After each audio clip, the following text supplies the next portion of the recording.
એવું છે કે આપણને શેમાં બહુ મજા આવે છે? ઝાડુ કાઢવામાં બહુ મજા આવે છે. તમે એમાં માસ્ટર છો, મળો કાઢવા. આપણી જેવો સુરતમાં નંબર 1 માણસ ક્લીનર કોઈ ન હોવો જોઈએ. આપણી ફ્રેન્ચાઇઝ ક્લીનરમાં લેવો જોઈએ. બધાએ આપણી ફ્રેન્ચાઇઝ માંગવા જોઈએ કે આ સફાઈ કામમાં સારો માણસ છે. જેમાં આપણને આનંદ આવે છે, આ સર્ટિફિકેટ છે. તમને જેમાં ખુશી મળે છે, તમે 24 કલાક સુધી જો એ કામ કરી શકો, 24 કલાક સુધી તમને આળસ ના આવે, બંગાસુ ન આવે, તમને ઘર ન સાંભળે, તમને પતિ પત્ની કે ભાઈ બાપા મા બાપ કાંઈ ન સાંભળે, આવા જ્યારે જે કામમાં તમે પોરવાઈ જાઓ એટલે સમજી લેવાનું કે એમાં તમે 100% આમાં તમે માસ્ટર છો. એ પકડી લો. આપણે શું કરીએ છીએ ખબર? કોક સફળ છે ને એ કામ પકડીએ છીએ, પણ એમાં આપણો શોખ નથી એટલે આપણે ત્યાં રોટલી ભમરા જ પડે. આપણો શોખ છે પૂરીમાં પૂરી બનાવો ફર્સ્ટ ક્લાસ.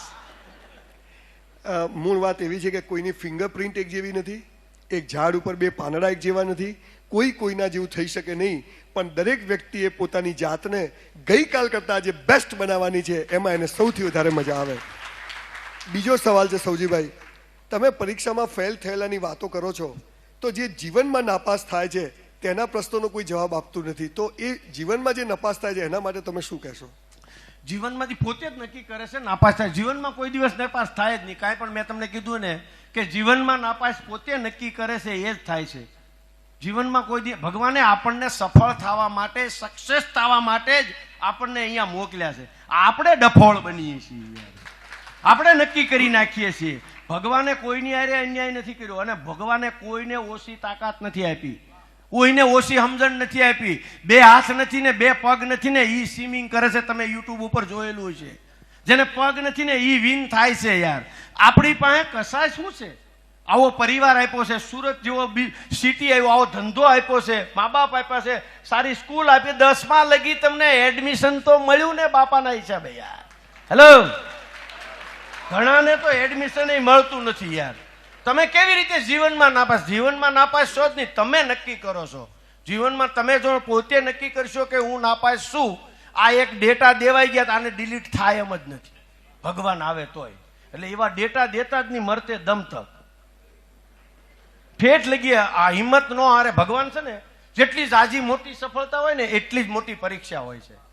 મને આ બધા અનુભવ છે. જેટલા મુસીબત જાજી આવી ને પણ ક્યારેય એમાંથી હટ્યા નથી, ક્યારેય એમાંથી હરેર્યા નથી, કે એ ગોલ ચેન્જ નથી કર્યો, સપનું ચેન્જ નથી કર્યું, રસ્તો ચેન્જ નથી કર્યો.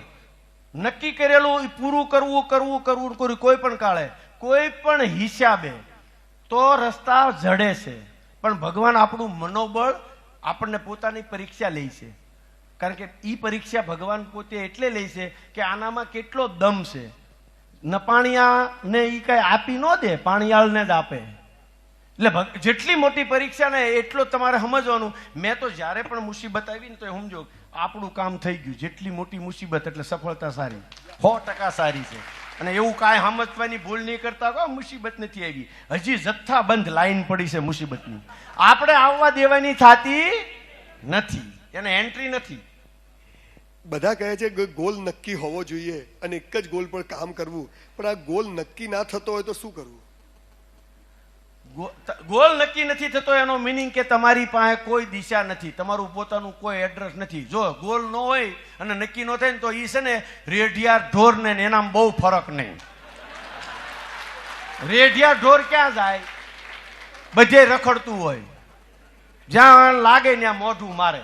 નો એનું કોઈ એડ્રેસ, નો કોઈ એનું ઠેકાણું. એ ગોલ નક્કી નથી થતો. એ તો ખુલ્લે આવીને કે તો હું આજે 1 લાખ રૂપિયાની ઇનામ આપું, અહીં આવીને કે મારા ગોલ નક્કી નથી. એ રેડિયા ઢોર છે, આવીને કેતો હોય છે ગોલ નક્કી નથી થતો. ગોલ નક્કી કરવો નથી કાકા, તારામાં પાણી નથી. ઘણા પૂછે શું છે અમારે તાણ શું છે કે અમે સફળ નથી થતા. મેં કીધું મીઠાની, બીજી કોઈ તાણ નથી. અમારી પાસે બધું છે ને કે સક્સેસ નથી થતા. એટલે ઘણી વાર આવું હોય. ગોલ નક્કી નહીં, ગોલ નક્કી કરી નાખો. ગોલ કોઈ નક્કી નહીં કરી દે, ગોલ આપણે નક્કી કરવાનું કે આપણે શું બનવું છે. કારણ કે ભગવાને આપણને અનકોન્શિયસ માઇન્ડમાં એટલી બધી તાકાત આપી છે. આપણે નક્કી કરીએ કે મારે આ બનવું છે, I am the best, I can do it. તમે કરી જ શકો. તમે એક બેસ્ટ માણસ છો. તમે જે ધારો એ કરી શકો. ભગવાન, મારા 5 સૂત્ર છે કાયમિક માટે. God is always with me. ભગવાન આપણી સાથે છે. I am the winner. આપણે વિન થવાના જ છીએ, કોઈ શંકા કરવાની જરૂર નથી. અને today is my new day. આજે મારો નવો દિવસ છે. ફર્ગેટિંગ, કાલની વાતને ભૂલી જાઓ, કાલના રિઝલ્ટને ભૂલી જાઓ, કાલના સમયને ભૂલી જાઓ. આજે આ હોલમાંથી નક્કી કરવું છે કે મારો ગોલ આ છે અને મારે જીવનમાં આ કરવું છે. ને 500 જણાની વચ્ચે કહો કે હું ભાઈ કરોડપતિ થવાનો છું. 500 તમારી ઉઘરાણી કરશે જ્યાં લગી તમે કરોડપતિ નહીં થાવ. આટલા બધા દાડિયા તમને મળે હારા હારા. તમે બધાની વચ્ચે કહો તો ખરા કે આપણે કરોડપતિ થવું છે, આપણે ટકા લાવવા છે, આપણે એન્જિનિયર થવું. તમે કઈ નથી એકતા કરી હે ના એકશો. તમારે કહેવું જોઈએ. જી, આજના જમાનામાં શિક્ષણના વેપારે વિદ્યાર્થીને વગોવ્યા છે. સર પ્લીઝ આના પર થોડું જણાવો. લોકો માત્ર પૈસા માટે સ્કૂલો ચલાવે છે. છોકરાનું જે થવું હોય થાય તો સ્કૂલવાળાને થોડી શિખામણ આપો. હવે સ્કૂલ વાળાનું જે થવું હોય થાય, આપણે આપણું કરી લેવાય કાકા. આ સ્કૂલની ઉપાધિ ન કરાય. ઈ તો એનો ધંધો કરે છે, ઈ એનો વેપાર કરે છે, એનું બધું બરાબર કરે છે. તું તારું કર. આ પંચાયતમાં નકામો રહી જાય. હારી છોકરી નહીં મળે ને હારું ઠેકાણું નહીં મળે.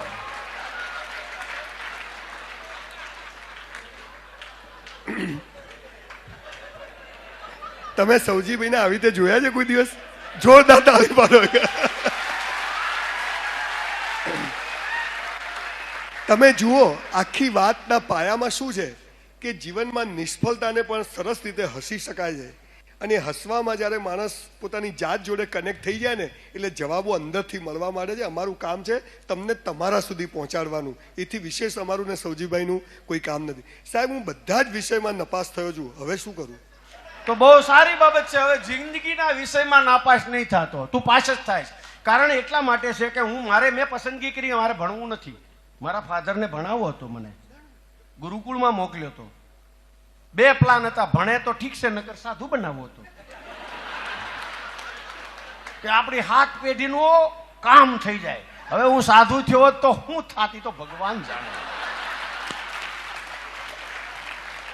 પણ ફાધરને ભણાવો તો, પણ આપણે ભણવું અમારે એ તો સ્વાભાવિક છે. બધાને રસ ન હોય.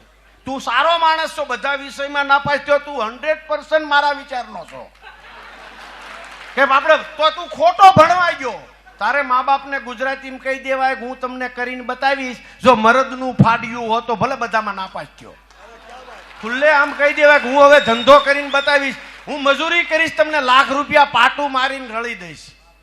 અને લાખ રૂપિયા માણસ રળીએ કે અભણ માણસ રળીએ કે હાવ ભંગાર. અમારી પાસે હાવ ભંગારિયા, એને અમે લાખે પોગાડ્યા છે. છેલ્લે મારી પાસે વિયો આવી જો મરદનો દીકરો હતો. 100% તને લાખે પકડ્યું. પણ એમાંય મોટી ચેલેન્જ છે. XXX બનાવવા, વેલ્યુ એડ કરવી નોટ ઇઝી. વાતું નથી. ઘણા અહીંયા બનાવતા હશે એને પૂછી લેજો.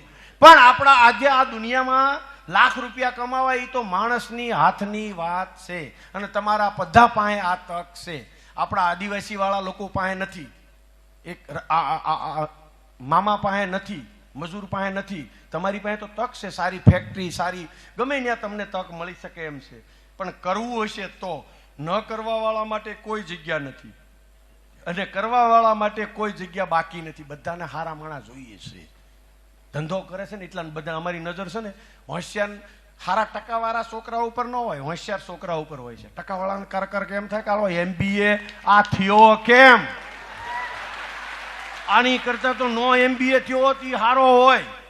હલાને કેટલું શીખવાડવું પડે. અમે કારક હું આ પિન્ટુ અરે સરસા કરું કે કાકા બાપુજી એમાં એવું હોય ઈ રિઝલ્ટમાં એમ કે એને આવડી ગયું હોય, લખાઈ ગયું હોય, ઓટોમેટિક આવી ગયો હોય. હોશિયાર જરા કઈ ન હોય, એની કરતા અભણ્યો હોશિયાર હોય.